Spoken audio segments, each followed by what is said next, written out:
Different amount of blessings?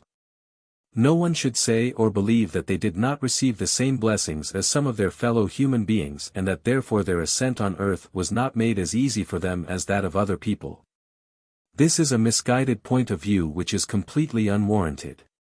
You have to know that you are within the midst of an emission of grace and that you can all immerse yourselves within it to experience the effect of grace at its full strength, but that it is your free will to either accept this effect or to withdraw from the flow of divine love and hence remain untouched. And first of all, you also have to be informed about the fact that the divine Redeemer Jesus Christ died on the cross for all human beings, that by dying he acquired a treasure of grace for all people, thus all people can share the blessings of the act of salvation if they believe in him. And one of the blessings of the act of salvation is the strengthening of the will. Thus, anyone who believes in the divine Redeemer Jesus Christ and asks him for salvation will receive this. And now the strengthened will is also using the blessings which are flowing towards it. But even he who does not believe yet will receive unlimited blessings because God's love is infinite, and he too is meant to find the path to Jesus Christ. But the will, which is still inherently weak, will rarely allow itself to be touched by the emission of grace. The people will shut themselves off from the gifts of grace, and thus the latter will not be able to have any effect because any kind of resistance will negate it. But neither can the person claim that it is impossible for him to make full use of a gift of grace. Because he can direct his will as he likes, i.e. towards God or, if he cannot recognize him as yet, towards good.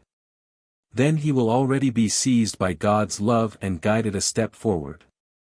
And he will also soon learn to recognize that he, in a manner of speaking and if he offers no inner resistance, will be carried, guided, directed, towards these blessings. Time and again emissions of grace will flow to him, and if he accepts their effect, he will very soon realize that he too is remarkably blessed, but that his own will has allowed this to happen. Thus, unlimited blessings are at the disposal of all you humans, because God's emission of grace will never cease. But it is also up to you as to how and whether you accept and use the effect of the blessings. God's love is for all his living creations, and particularly those who are still in opposition to him require many blessings, but the blessings will never have a compelling effect. Freedom of will, therefore, also explains the difference between people on earth, but not the variably strong influx of blessings. And the point of view that God has already determined which people will be blessed or condemned is even more misguided.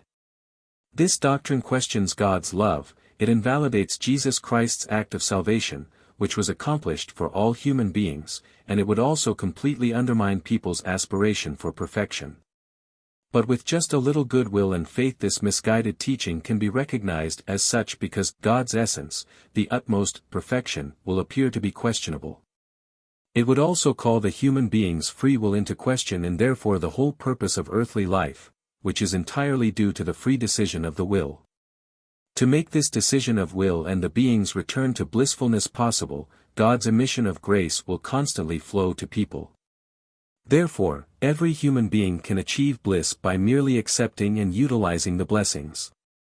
Although the blessings are indeed an undeserved gift for people, because they once had deliberately separated themselves from God's love and with this sin had discarded everything they owned as God's living creation, but God's love is greater and therefore it offers the fallen living creations time and again the means which enable them to return to Him. It distributes its blessings without restrictions. But these blessings will never affect or restrict the freedom of will.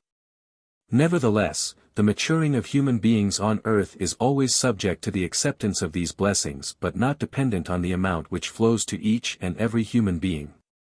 Amen.